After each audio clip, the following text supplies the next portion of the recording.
Hello बच्चों, मैं आपका रवि सर बोल रहा हूँ। बच्चों, पिछली बार पार्ट 2 के हमने कुछ सवाल हल किए थे। आज हम पार्ट 2 के ज्यामितीय माध्य का गुणधर्म पर आधारित सवाल हल करेंगे। बच्चों, पहले यहाँ पर एक नोट दिया गया है। इस नोट में एक आकृति दी गई है। अब हमें कैसे मालूम पड़ेगा कि ज्यामितीय माध्य का गुणधर्म ये सवाल में कैसे लगेगा?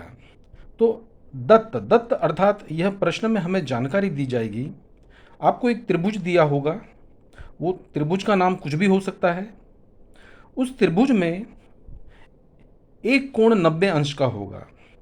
तो मान लो यहाँ पर हमने त्रिभुज पी क्यू आर लिया और पी क्यू आर में यदि कोण क्यू 90 है तो वह समकोण त्रिभुज होता है।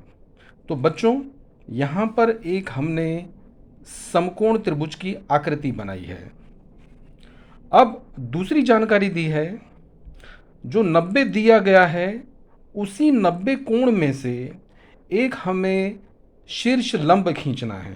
तो यहाँ पर देखो लिखा है क्यू एस लंब पी आर। तो देखिए हमने क्यू एस यह पी आर पर लंब खींचा है। अर्थात प्रश्न में हमें दो जानकारी दी जाएगी। पहली जानकारी कि एक कोण आपको 90 अंश का दिया जाएगा और दूसरा आपको उसी कोण से लंब दिया जाएगा।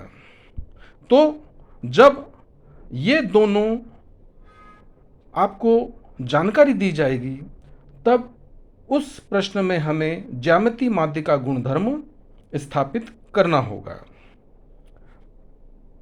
अब जब प्रश्न में एक कोण 90 अंश का है और दूसरी जानकारी लंब है तो कारण हमें लिखना होगा ज्यामितीय माध्य के गुणधर्म से। अब ये सूत्र कैसे बनेगा बच्चों, जरा हम समझें। अब यहाँ पर हमने जो लंब खींचा था, इस आकृति में देखिए लंब कहाँ जा रहा है, यह क्यू एस।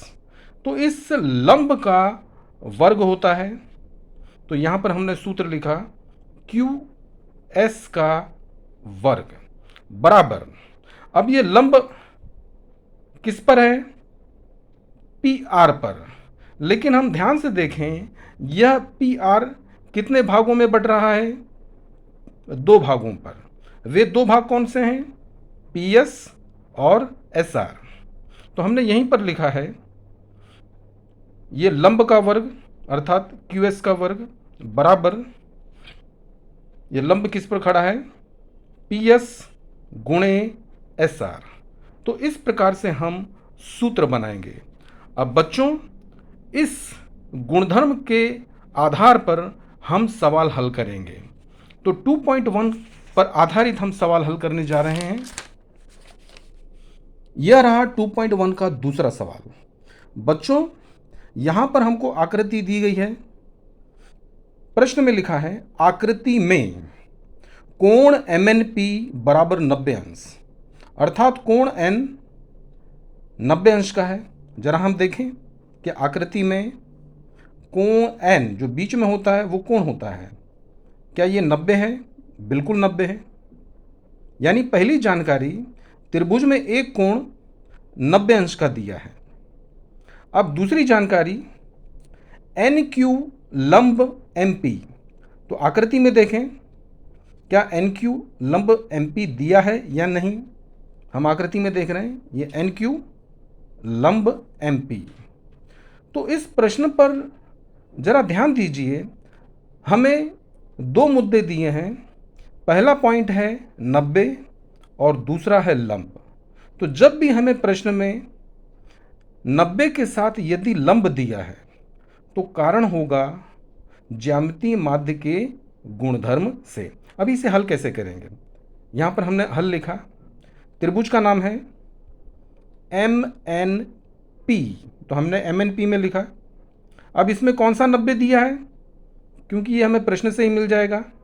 कोण एम एन पी बराबर 90, ये हमें जानकारी प्रश्न से दी गई है, इसलिए दत्त लिखा है। अब दूसरी जानकारी क्या मिली है, लंब। रेख एन क्यू लंब रेख MP, ये भी हमें जानकारी प्रश्न में दी है, तो यहाँ भी हमने दत्त लिखा है। अर्थात 90 के साथ यदि लंब यह प्रश्न में जानकारी है तो कारण होगा ज्यामितीय माध्य के गुणधर्म से। अब हम सूत्र बनाएंगे। अब सूत्र कहाँ से बनता है बच्चों? आकृति में देखें, लंब का वर्ग, तो लंब कहाँ है? ये NQ का वर्ग, तो हमने NQ का वर्ग लिखा बराबर। अब ये NQ किस पर लंब है, किस पर खड़ा है? इसका आधार कौन है? MP। लेकिन MP कितने भागों में बटा है? MQ और QP। तो यहाँ पर हमने MQ और QP का गुणनफल अर्थात गुणा किया है। अब इसके हमें मान प्रश्न में दिए हैं। NQ का मान ज्ञात करना है, इसलिए हमने इसे वैसे के वैसे लिखा है, बराबर का चिन्ह है। MQ का मान 9 है, तो बच्चों हमने MQ के स्थान पर 9 लिखा। इन दोनों के मध्य में गुणे का चिन्ह छुपा है। QP का मान 4 है, तो हमने 4 लिखा। NQ का वर्ग बराबर 9 का गुणा 4 में करेंगे तो 36 आता है। अब दोनों पक्षों में वर्गमूल लेने पर NQ का जो वर्ग है वो वर्ग हट जाएगा, क्योंकि वर्गमूल लिया है, तो NQ बचा, बराबर का चिन्ह है, और 36 का वर्गमूल 6। तो इस प्रकार बच्चों हमने NQ का मान ज्ञात किया। तो इस प्रकार आप सवाल हल करेंगे। तो बच्चों मैंने ये ज्यामितीय माध्य पर सवाल बताया है, इस पर आधारित सवाल आप गृह कार्य में करेंगे।